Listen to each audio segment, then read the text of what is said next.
সিরিয়ায় স্বৈরশাসক আসাদ পতনের 1 মাস। ধীরে ধীরে স্বাভাবিক হচ্ছে জীবনযাত্রা। এবার দেশটির ওপর থেকে নিষেধাজ্ঞা তুলে নেওয়ার আহ্বান বাহরাইনের। গ্রিনল্যান্ড দখলে অনড় ডোনাল্ড ট্রাম্প। বিক্রির প্রস্তাব নাকচ দ্বীপটির পররাষ্ট্রমন্ত্রীর। পাশে দাঁড়ালো ইউরোপের বেশ কয়েকটি দেশ।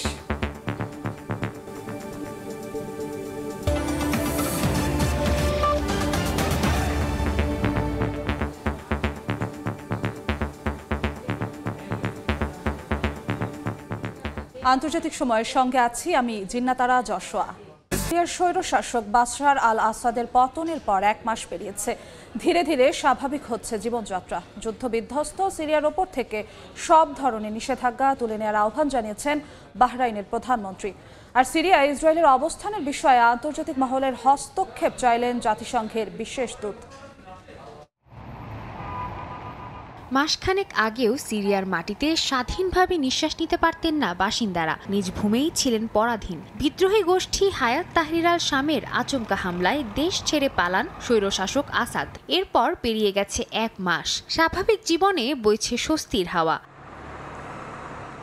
এরই মধ্যে দামেস্ক আন্তর্জাতিক বিমানবন্দরে শুরু হয়েছে বিমান চলাচল। আশা করা হচ্ছে কিছুদিনের মধ্যেই চালু হবে আলেপ্পো বিমানবন্দর। খুলেছে জাতীয় জাদুঘরও।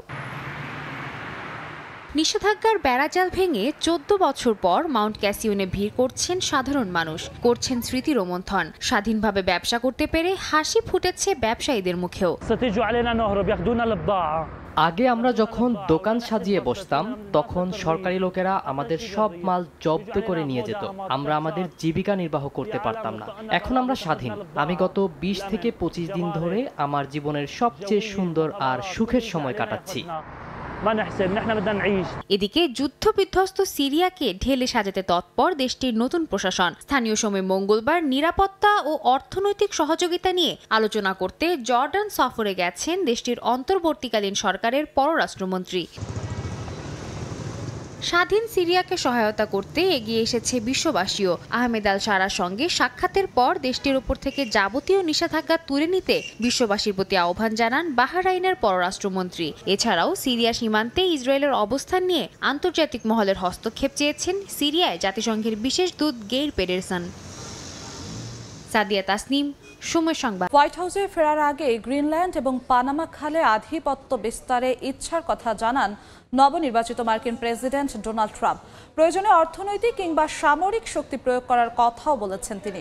ট্রাম্পের এই মন্তব্যের জবাবে গ্রিনল্যান্ডের পররাষ্ট্রমন্ত্রী জানান কোনো মূল্যেই বিক্রি করবেন না তারা। এদিকে গ্রিনল্যান্ডকে যুক্তরাষ্ট্রের অংশ বানাতে ট্রাম্পের মন্তব্যের কড়া সমালোচনা করেছে ইউরোপের বিভিন্ন দেশ।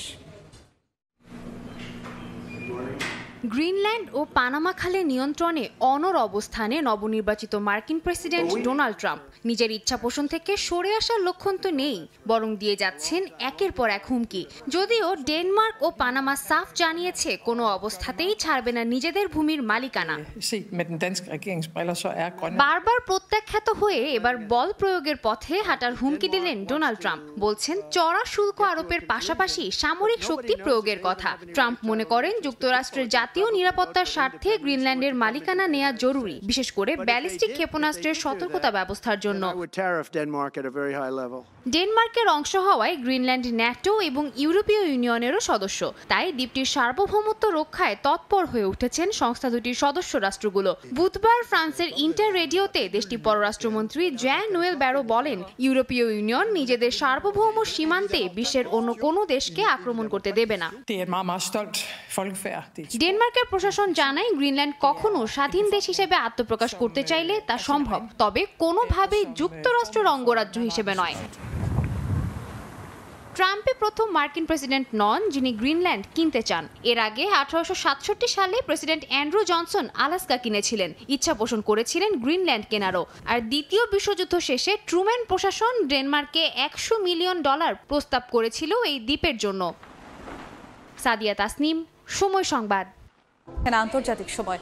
সৌদি আরবের পবিত্র শহর মক্কা ও মদিনায় জমে থাকা পানি নেমে গেছে। জরুরি সতর্কতা প্রত্যাহার করে নিয়েছে কর্তৃপক্ষ। এর আগে টানা ভারী বৃষ্টিতে মক্কা সহ বেশ কয়েকটি শহর পানিতে তলিয়ে যায়। দ্রুত আটকা পড়াদের উদ্ধারে কাজ শুরু করে উদ্ধারকারী দলের সদস্যরা। কয়েকটি জায়গায় লাল সতর্কতাও জারি করে দেশটির আবহাওয়া দপ্তর। এছাড়াও রাজধানী রিয়াদে জারি করা হয় কমলা সতর্কতা।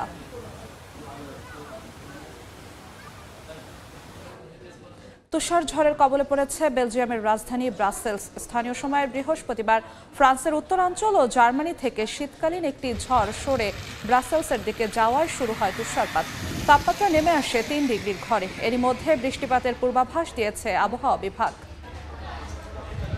আন্তর্জাতিক সময় কুয়েতের ধর্ম মন্ত্রণালয়ের আমন্ত্রণে 3 দিনের সফরে দেশটিতে গেছেন বাংলাদেশ জামায়াতে ইসলামীর আমির ডাক্তার শফিকুর রহমান।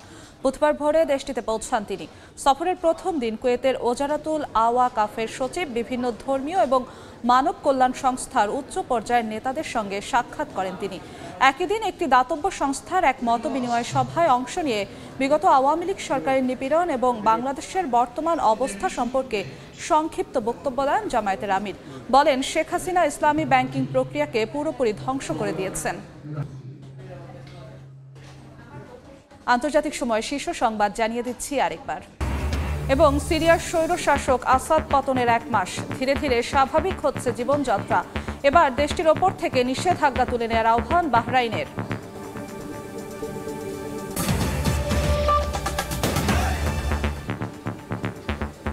এই ছিল আন্তর্জাতিক সময়। সঙ্গেই থাকুন সময়ের।